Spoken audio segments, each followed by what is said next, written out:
Hi, my name's Phil. I like to talk about politics. In this video, I'd like to talk about the current state of play with the UK's readiness for a no deal Brexit this October.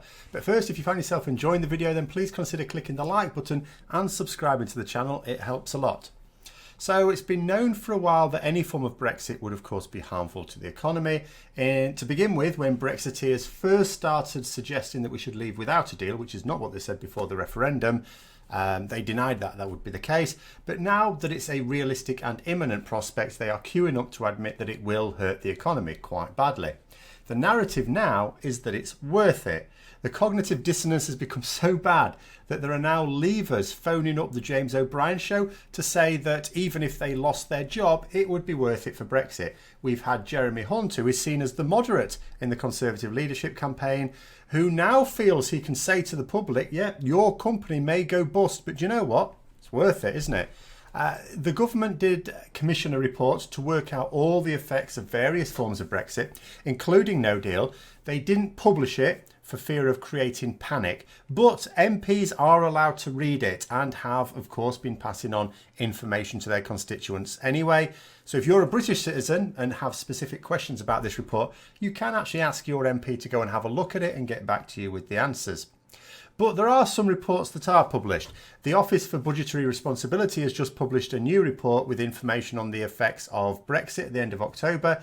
In it, it says that the economy will contract, unemployment will increase, and house prices will fall. In addition, there would be a significant drop in tax revenues, of course, higher unemployment, but an increase in spending, of course, higher unemployment.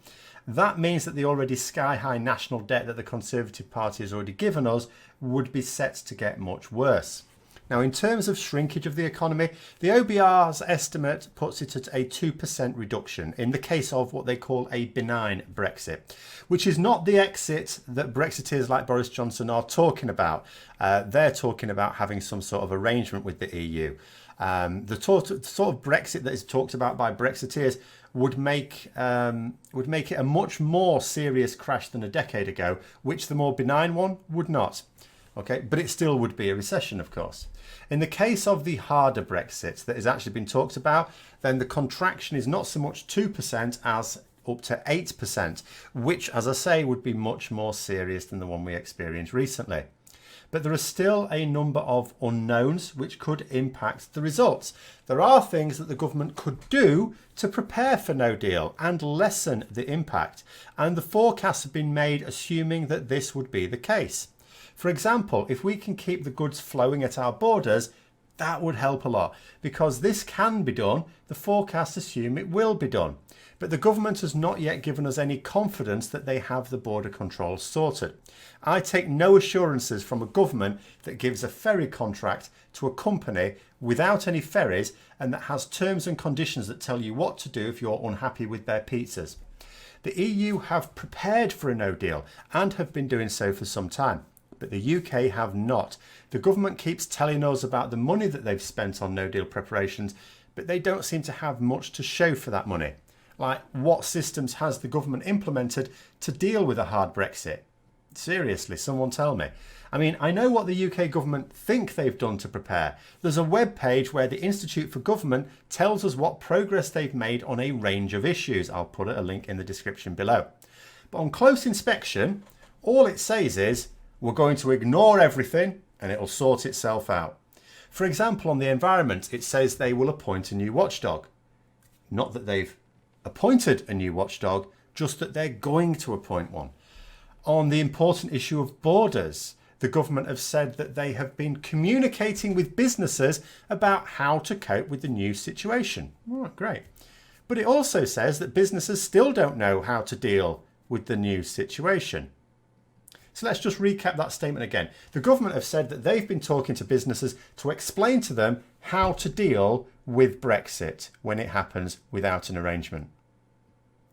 But then they've also said businesses don't know how to cope if there were a no deal Brexit. They don't actually know how to deal with these new systems.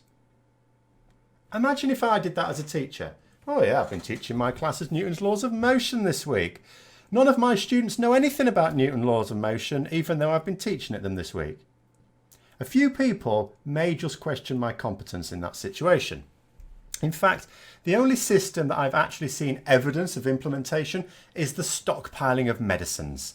So, the issue there is there's quite a lot of medicines that we need that are manufactured in the EU.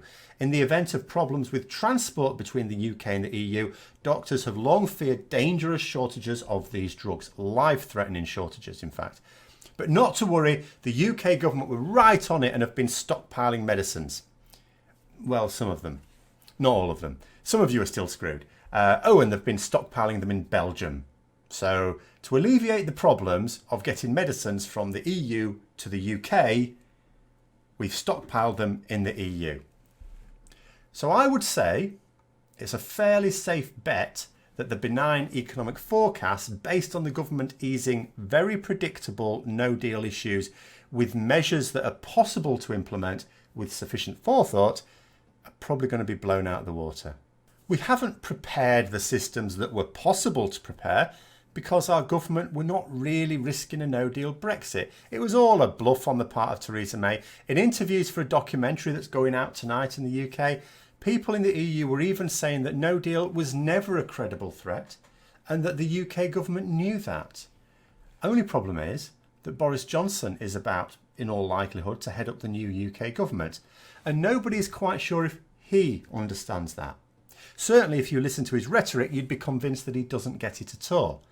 The good thing is that Parliament has been taking action to make prorogation of Parliament in autumn illegal, and the support is growing. A piece of legislation that passed through the House of Commons by one vote last week on its initial readings has come back from the Lords and has won by a majority of 41, or I believe it's about 41. Now, given that Parliament will never themselves accept a no deal Brexit, preventing the Prime Minister from shutting Parliament down should ensure that we never have to see the full horror of these forecasts. But more measures may still be needed just to make sure. So, how ready are we? Well, I would say we're about as ready as a one-year-old infant would be to circumnavigate the globe in a small wooden dinghy. So I hope you found the video interesting. If you'd like to support the channel further, then please click on the Patreon link. And until next time, I'll see you later.